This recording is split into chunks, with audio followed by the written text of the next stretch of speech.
তো ফাইনালি আমরা বসে পড়েছিলাম মেন কোর্স খাওয়ার জন্য, আর আমাদের হাতে চলে এসেছিল মেনু। প্রথমেই দিয়ে দিয়েছিল লেবু, তার সাথে স্যালাড এবং মাসালা কুলচা, তার সাথে স্টাফিং আলু।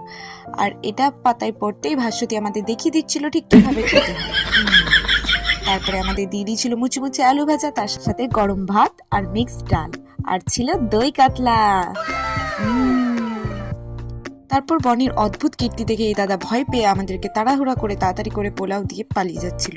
পোলাওয়ের সাথে পড়ে গেছিল আমাদের পাতে গরম গরম মাটন কষা, যেটা ছিল নরম জুসি, আর পোলাওয়ের সাথে তো অসাধারণ লাগছিল।